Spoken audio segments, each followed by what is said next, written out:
Saudara, proses terus berjalan di Mahkamah atau MK, Saudara, terkait dengan dugaan pelanggaran etik oleh Hakim Konstitusi dalam memutus perkara nomor 90 soal batas usia Capres-Cawapres.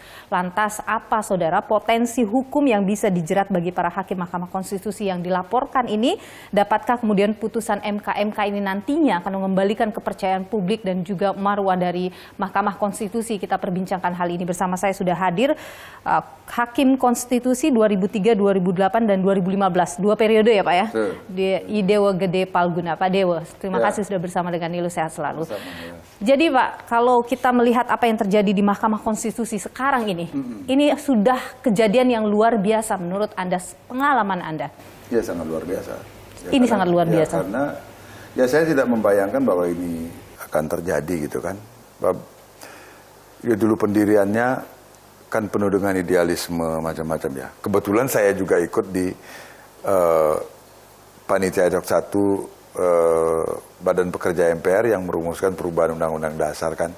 Dan jadi saya tahu gagasan pembentukan Mahkamah Konstitusinya. Dan kemudian juga saya mengalami periode pertama ketika Mahkamah Konstitusi baru berdiri dan bagaimana semangatnya.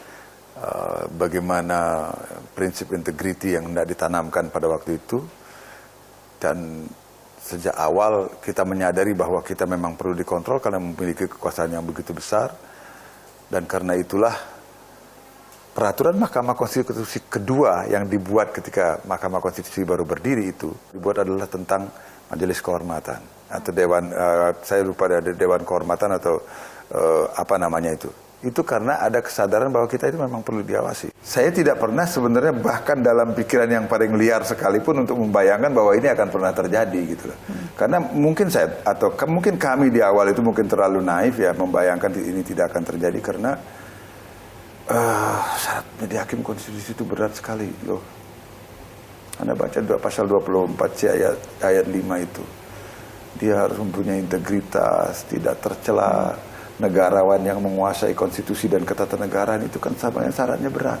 Sayangnya, ini berkali-kali saya sampaikan, Undang-Undang tentang Mahkamah Konstitusi, khususnya di pasal tentang rekrutmen hakim itu, pasal 19 dan pasal 20, dia hanya mengatakan rekrutmen hakim konstitusi dilaksanakan secara objektif, transparan, dan akuntabel. Selesai sampai di situ. Bagaimana objektivitas itu, bagaimana akuntabilitas itu, bagaimana transparansi itu kan mestinya dijelaskan dalam undang-undang.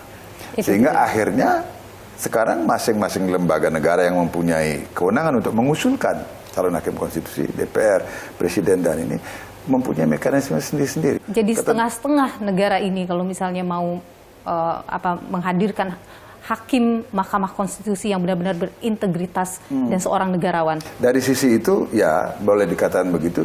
Kan ini bisa juga kita lihat dari sisi positif bahwa ada harapan besar loh sebenarnya dari publik itu untuk memelihara, untuk menjaga Mahkamah Konstitusi, gitu kan? Nah sekarang harapan besar itu kan harus ketemu. Kan nggak boleh istilahnya apa ya? Kalau teman-teman pelawak dulu menyatakan, ini kan nggak boleh salaman Sri Mulat gitu kan. Ini mau salaman Sri Mulat itu lolos, nggak ketemu di tengah gitu kan. Artinya dari masyarakat ada tuntutan begini, dari dalam juga harus menjawab. Terjawabkah itu melalui MK yang sekarang sedang bekerja? Kita harapkan begitu kan. Nah kalau dilihat dari prosesnya kan sampai saat ini paling tidak ya kita Anda optimistis? Kalau soal penegakan etik, saya optimistis. Bicara soal batasan konflik kepentingan dalam memutus perkara di MK, itu sebenarnya seperti apa? Kalau kita bicara soal kasus ini misalnya, ini kan yang diputus itu berkaitan dengan keponakan. Gini loh, kalau kita menentukan, itu kan berkaitan dengan kalau yang dalam istilah hukum itu dengan disebut sebagai Verskoningsrecht ya, hak ingkar ya, di kaitan itu. Nah, itu kan hubungan biasanya hubungan saudara atau semenda sampai derajat kedua. Kalau kita strict pada definisi itu, ya nggak kena ke sana gitu kan. Tetapi sekarang pertanyaannya kan, apakah pandangan kita selegalistik itu? Makanya ini jadi debatable kan. Dari segi nature perkara pengujian undang-undang, itu yang diuji kan norma yang bersifat umum. Artinya walaupun yang mengajukan permohonan itu perorangan, nah, yang diuji itu adalah norma yang nanti akan berlaku terhadap siapa saja. Katakanlah sekarang, coba hilangkan misalnya nama Gibran dari perdebatan kita atau dari perbincangan kita. Ketika putusannya seperti ini, akan jadi perdebatan apa enggak? Secara politik mungkin tidak. Tapi secara hukum buat saya masih tetap perdebatan. Kenapa? Mengapa? Satu, baru beberapa saat sebelumnya Mahkamah Konstitusi mengatakan bahwa permohonan ini ditolak. Betul. Ditolak dengan alasan bahwa ini adalah open legal policy dari undang-undang. Dan sampai di situ saya sependapat. Oke. Nah, menurut hukum acara, kalau permohonan sudah ditolak, lalu ada yang menguji lagi permohonan itu, menurut pasal 60 Undang-Undang Mahkamah Konstitusi, itu tidak boleh, kecuali terdapat alasan konstitusional baru. Oke. Nah, untuk memeriksa, bukan untuk mengabulkan dulu, untuk memeriksa dulu. Ini tidak saya temukan secara jelas dalam putusan Mahkamah Konstitusi. Apa alasan konstitusional baru yang dikemukakan oleh pemohon? Kemudian yang lebih ini lagi, yang lebih parah lagi menurut saya. Nah, dari tadinya menolak menjadi mengabulkan. Jadi 180 derajat berbeda antara sikap mahkamah yang beberapa jam Waktu sebelumnya dengan yang belakangan.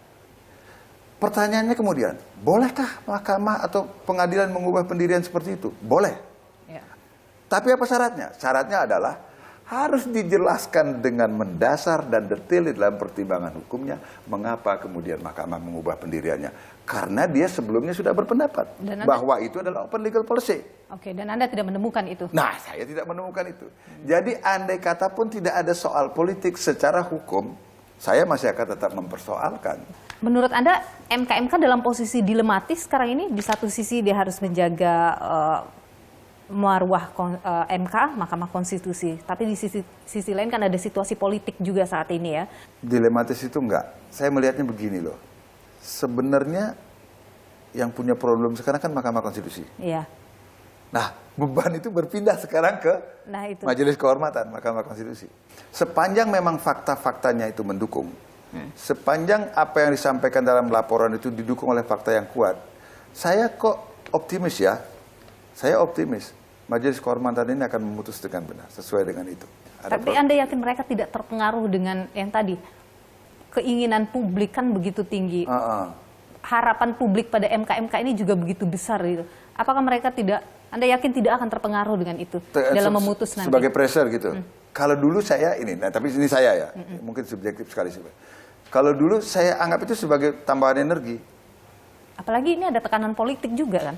Ya justru tambahan energi untuk memeriksa dengan sungguh-sungguh, gitu loh. Tambahan energi, artinya di luar itu begitu kuatnya loh orang menyoroti Mahkamah Konstitusi gitu loh.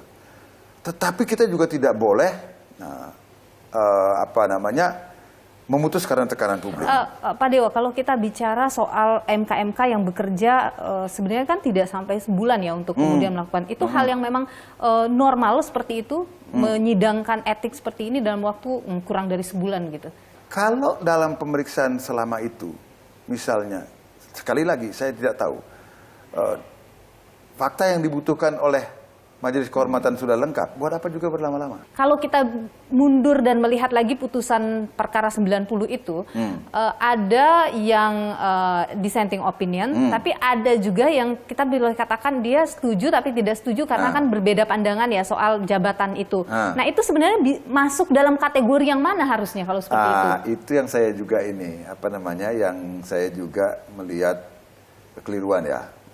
Mestinya yang jadi putusan yang mayoritas itu kan yang ketemu semua yang misalnya ini ya, yang disebut pendapat konkuring dan yang ini, yang mengatakan bahwa penambahan syarat itu adalah yang pernah menduduki jabatan publik yang dipilih sampai di tingkat gubernur. Kan itu yang persamaannya 5 itu. Iya. Itu yang mestinya jadi putusan ini.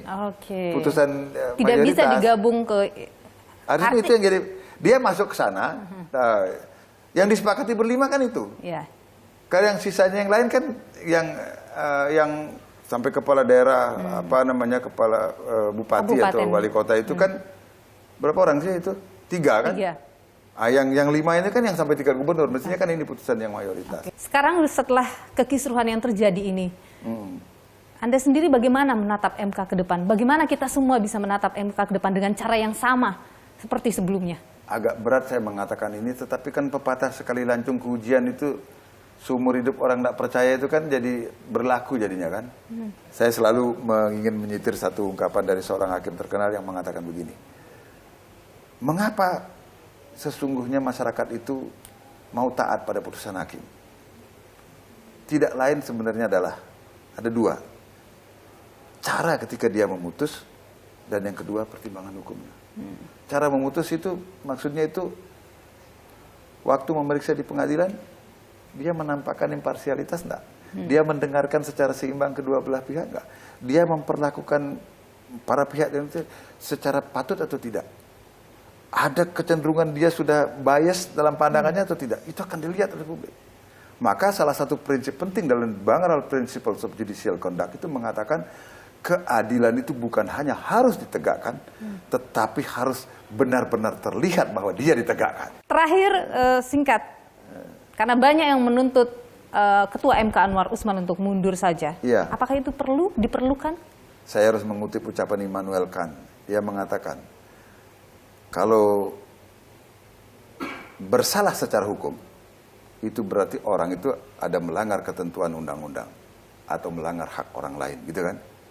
Tapi kalau bersalah secara etik, orang itu merasa bersalah atau tidak? Saya nggak bisa menjawab pertanyaan itu loh. Karena itu kembali kepada personal masing-masing. Oke. Gitu. I Dewa Gede Palguna, Hakim Konstitusi 2003, 2008, dan 2015 juga 2020. 2020. Terima kasih sudah berbagi pandangan di Niluh. Sehat selalu. Ya.